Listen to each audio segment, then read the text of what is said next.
કિંજલ દવેના નાના ભાઈની જે સગાઈ કરી હતી ને જે છોકરી સાથે, એની જોડે વાતો કરતો, લવ યુ બવ યુ કરતો ને મળવા જતો ને બધું.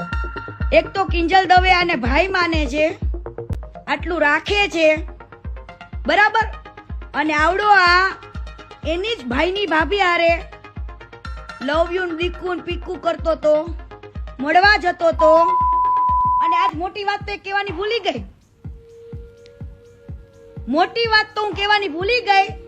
આજે હું તમને કહું, હું સૌ પ્રથમ તો મેં એકવાર છે ને કિંજલ દવેને કેવડાવ્યું તું દેવ પગલી જોડે કે આ ભંગાર રહ્યો ને ભંગાર, કિંજલ દવેના નાના ભાઈની જે સગાઈ કરી હતી ને જે છોકરી સાથે, એની જોડે વાતો કરતો, લવ યુ બવ યુ કરતો ને મળવા જતો ને બધું. તો મેં દેવ પગલીને કીધું તું કે આ જે બાયડી ભાગી ગઈ બીજાને લઈને, કિંજલ દવેના ભાઈ છે હે, મેં કેવડાવ્યું તું પણ મારી વાત ત્યારે ન માની એટલે મને ગુસ્સો આવ્યો હતો.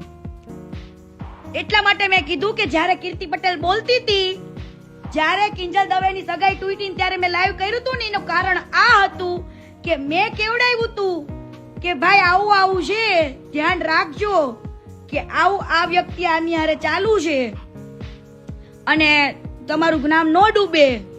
તો એ કદાચ દેવ પગલીએ કીધું હોય કે ન કીધું હોય મને ખબર નથી, પણ મેં કેવડાવ્યું તું. પછી જ્યારે એના ભાઈની બાયડી બીજા હારે ભાગી ગઈ ને, ત્યારે મેં કીધું તું કેમ ભાઈ, જ્યારે કીર્તિ પટેલ કહેતી ને ત્યારે કીર્તિ પટેલની વાત કોઈએ માયની નથી, કીર્તિ પટેલની વાત કોઈએ માયની નથી.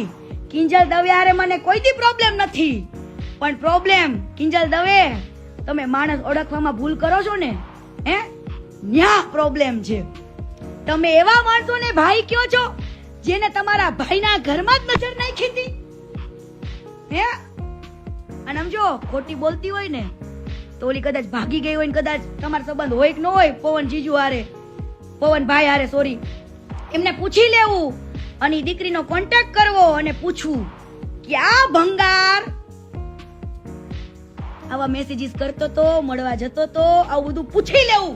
એ હું લાઈવમાં છાતી ઠોકીને ઠાકરને વચ્ચે રાખીને કહું છું અને બે ધડક કેવડાવ્યું તું કે ચેતી જજો, આ ભંગાર છે, આ ભંગાર છે, ભગવાન નથી, ભગવાન નથી. અને કીર્તિ પટેલે રાડો પાડી પાડીને તમને કીધું ને, એનો તમે કોઈ દી વિશ્વાસ કર્યો નથી, પણ એક દિવસ એવો આવશે કે તમારે માનવું માનવું ને માનવું જ પડશે, માનવું જ પડશે.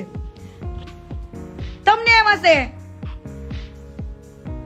મને હવે લાઈવ માં આવડી ગયું ને, પેલા હું ગાળો બોલી આ તે કરતી એટલે લોકોને બિચારા સાંભળતા નતા. ફેમિલી સાથે મને ખબર પડી ગઈ કે જો કીર્તિ પટેલના શબ્દોમાં જેટલી તાકાત હોય ને તો કીર્તિ પટેલને ગાળ બોલવાની જરૂર નથી, ગાળ બોલવાની જરૂર નથી એને. પણ હું કહું છું જેને તમે ભંગાર માનો છો, સોરી, જેને તમે ભગવાન માનો છો એ ભગવાન નહીં, ભંગાર માણસ છે, ભંગાર. અને લખવું અહીંયા લખી લેજો, આ માણસે વિધિ ભાભી જોડે તો ગદ્દારી કરી, બિચારીને રાતોરાત પાટવીએ મારીને ગાડી મૂકી, ખોટું કર્યું એ વ્યક્તિ સાથે. હે તને આવો રોગ છે, તને થાઇરોઇડ છે, તને બીપી ઘટી જાય છે, આવા બહાના કાઢ્યા. વિધિ ભાભીને છોડવા માટે આ ભાઈનું બહાનું કયું?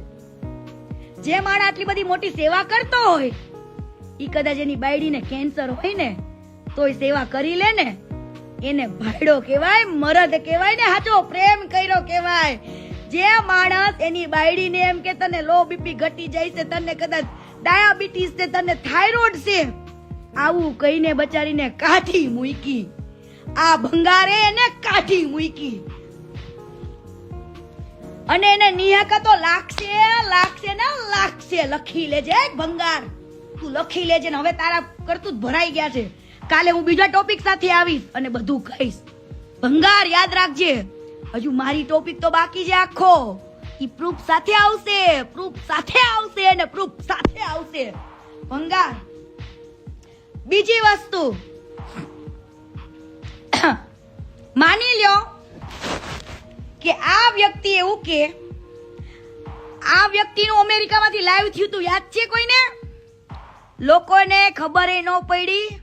બાકી અમેરિકાથી એક જૈન છે, એને 11 લાખ રૂપિયા દાન આપ્યા હતા દાન કરવા માટે.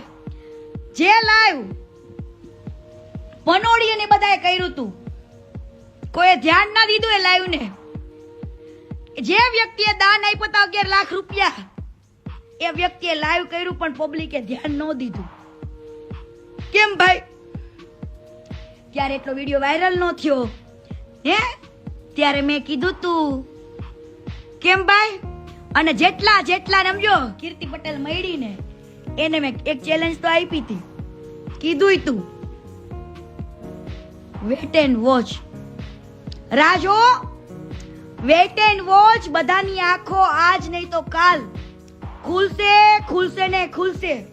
હવે કાલે તમ તારી ઘણા બધા એવા લોકો છે, એવા સંતો છે કે જેને આની પાસે મદદ માંગી હોય અને એનો ભાઈ જે બાલો રહ્યો ને, ઈ બાલો ફોન ઉપાડે અને એક્ટર છે, અલગ ભાષામાં વાત કરે, અલગ અવાજ કાઢીને હલો કે ખજૂરભાઈ નો માણો બોલું. અરે ખજૂરભાઈ બીજી છે, ખજૂરભાઈ કામમાં છે. હા ભાઈ તમને કહી દઈશ. ને પછી કહી દઈશ, પછી માણસ 100 કોલ કરે ને તો ફોન ન ઉપાડે. એવા ઘણા લોકોએ મને વિડીયો બનાવીને સેન્ડ કર્યા છે કે કીર્તિબેન ખજૂરભાઈ કયો ને અમારે જરૂર. અને એવા લોકો કે જેને હકીકતે જરૂર હોય, એવા લોકોને નહીં. પણ આ લોકો બિઝનેસ ચલાવે છે, બિઝનેસ.